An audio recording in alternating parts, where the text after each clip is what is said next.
Hi, it's Wednesday, the 18th of December, and so we're here to look at the astrology. So I'm going to share a chart, and don't let these charts put you off if you don't know any astrology. Just listen to what I'm saying. You don't have to look at them. Okay. Um, I opened the chart earlier actually, so I was aware that we'd got the moon at 8 degrees of Leo. And about 6 hours ago, it was going over Mars. So this means that Mars and the moon are in the same part of the sky, and the part of the sky that they're in is called Leo, and it's the Leo zodiac sign. It's a portion of the sky around us. Okay, all well and good. Now, over here, opposite, we've got Pluto. That's Pluto there, and Pluto is at 0 degrees of Aquarius. Now, next to Pluto is Ceres at 4 degrees of Aquarius. And these numbers basically are just part of the geometry. So it's 360 degrees in a circle, 30 degrees in a zodiac sign.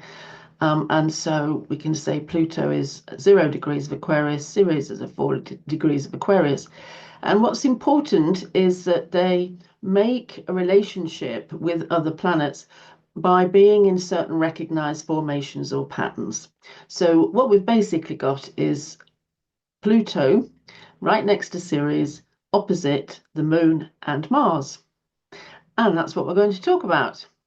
In actual fact, we don't need to pay too much attention to Ceres because Ceres is another aspect of the feminine. And Pluto is an aspect of the feminine. And I'm just going to explain that the feminine means yin and the masculine means yang. And they are the duality or the polarity that we use in astrology. So everything comes out of a single oneness and it divides up into two opposing parts. And we've got yin, feminine, and yang, masculine. So, what we've got with that opposition is a couple of feminine planets sitting in a masculine sign. That's fine, that's what happens. And away from that, opposite to that, we've got a feminine planet, the moon, sitting in a masculine sign. And we've got Mars, a masculine planet, sitting in a masculine sign. So we've got a bit of a sort of a confusion of feminine and masculine. That's fairly typical. This is what makes up our life. That's fine. Okay, now what I want to talk about especially is Pluto. I have spoken about Pluto before, but I do remember, and it's always in the back of my mind, that we have a very live Pluto-Mars opposition above our heads. We've had that for a while, and we've got it for a while longer. And I think it's well worth looking at some of the keywords for Pluto and just considering how this should manifest in our lives, what this represents in terms of the atmosphere around us.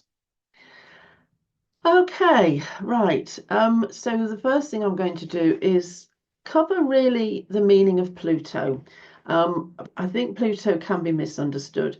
There are some keywords which we can use to explain what a planet represents. And I also want to explain that a planet is simply a part of the whole, and I'm going to call the whole cosmos because I'm not certain what the whole is. Is it the universe?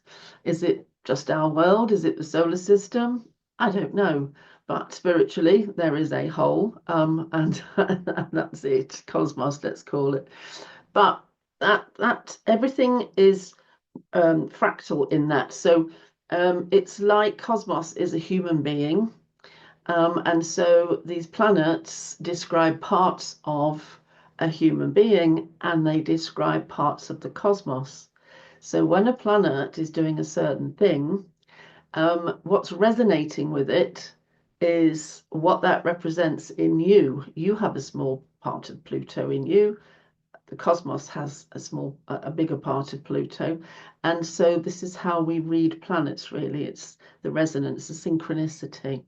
There is there is something bringing that information. It's it's the same information from one to the other, the macro or the micro.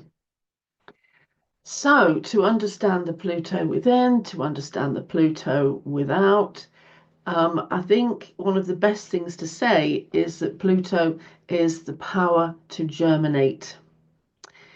And it's also embedded in life itself. It's Mother Nature itself, if you like.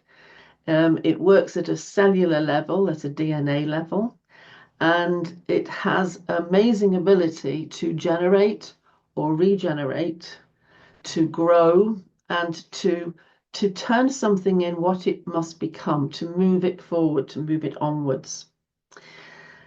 Now, with the moon, we have something of a reflection.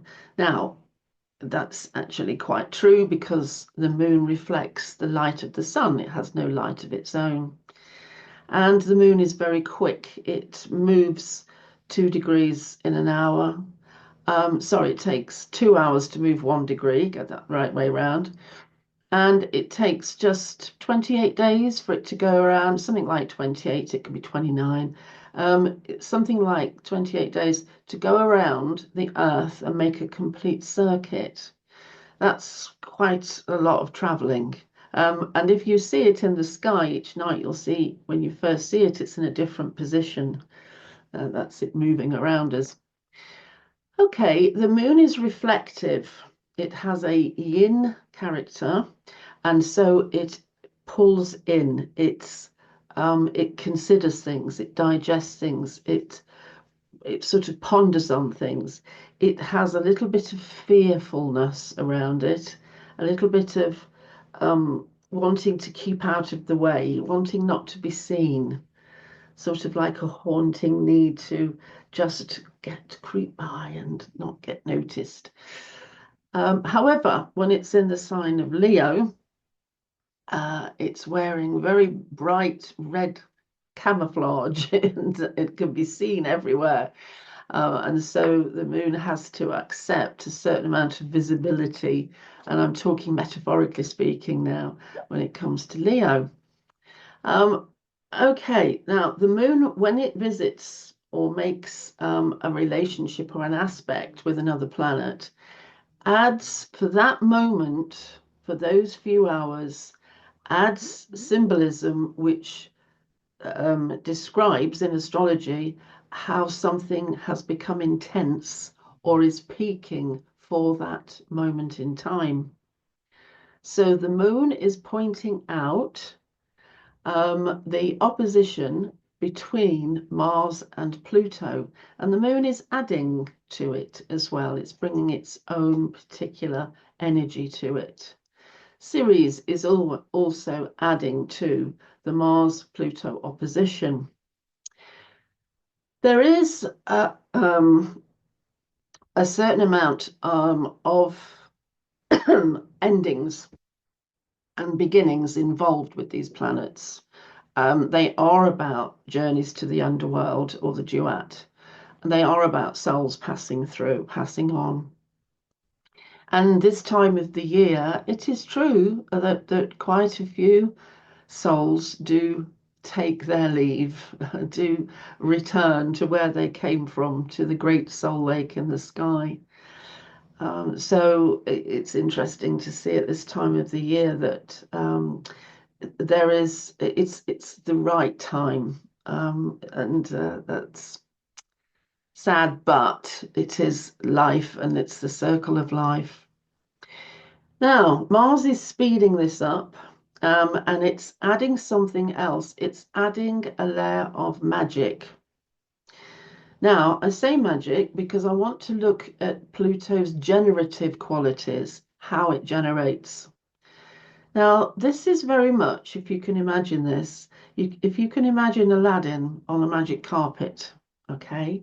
And Aladdin's on the magic carpet and he's twisting and turning through the through a cave, let's say, and in the cave are many precious stones, precious metals. There's gold, there's silver, there's piles of the most exquisite things that can be found.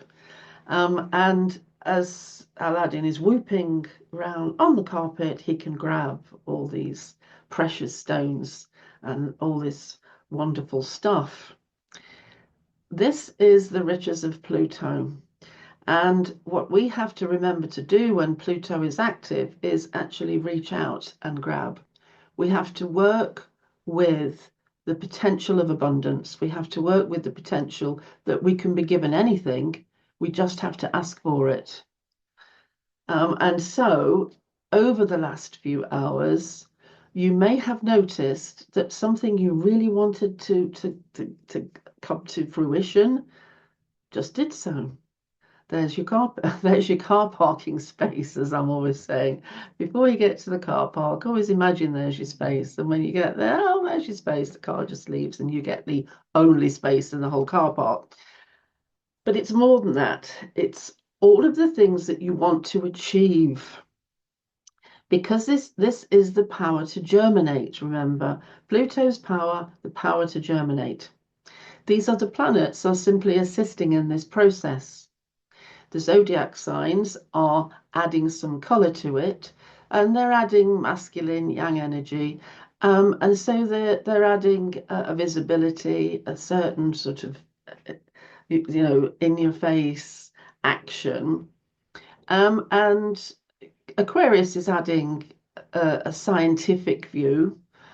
So there is something about higher communication and higher genius, higher minds at work, discoveries. Okay, that may not be evident, but what should be evident is you noticing that you managed to go plonk, plonk, plonk, plonk with your chess pieces, if you like, and achieve something on this chessboard of life because that the moon is just indicating that this is a day when that can be done. Now, wherever you are on the planet, the moon is in a slightly different position. So, but it's all doing it. It is doing it as far as we're concerned in the UK today. But we're ahead of the United States, let's say. So you're just sort of waking up to this, and it occurred when you were asleep. But the wonderful thing about this is that this stuff can store up, and when it gets its opportunity, it can then tumble out. It can enter the play. It can wait and then enter the play when you're doing something that. So what I'm saying is, so use the next few hours after you've seen this to think about manifesting and use this energy so that it actually has something it can give you and that you can have something that you can take from it because it's very happy to give as much as you want. It's actually infinite. There's nothing that stops Pluto giving you absolutely everything. Oh, except the will of everybody else. So if everybody wants to win the same lottery, then everybody's asking for the same thing. Unfortunately, you may not be the one that gets chosen. However, if you're asking for a parking place, or if you're asking for something to just work out the way you need it to work out, that's easy because nobody's fighting against you, nobody's competing. So that Pluto can happily just give you that one. That's no problem at all. Okay, so that's something happy to think about, isn't it? So, and I'll just have a little share again, just in case, because I just want to tell you that the sun is at 27 degrees of Sagittarius, and in 3 days we have the solstice. I'm so happy to have the solstice. Oh my goodness me. Oh, honestly, every year I look forward to this, our winter solstice, desperately, because I'm not somebody that enjoys dark nights. I'm really not. And I don't like the cold and the wind and the rain. Snow's nice, if as long as I've got a nice warm fire, but oh, I'm just so happy for the solstice when it comes. Now, I'll talk about this probably on Friday's video. I'm going to do 3 a week from now on, um, because there is something that we should really understand about this extreme position that the sun and the earth get into for the solstice. There is something so special about the solstices and the equinoxes. Just ask the ancient Egyptians. They built a whole culture around them. They built the pyramids around them. And boy, did they build something there. Wow, they can be seen from space, apparently. Anyway, so I just thought I'd give you a sort of a little taste of what is to come for the next one. So it's always quite exciting as well to look at the atmosphere around the solstice and see where we're at with it, all these things happening. Okay, now I hope that was useful, and I was really pleased to talk to you, and I'm just going to say goodbye now, and I'll see you Friday, I hope. Thank you very much. Bye.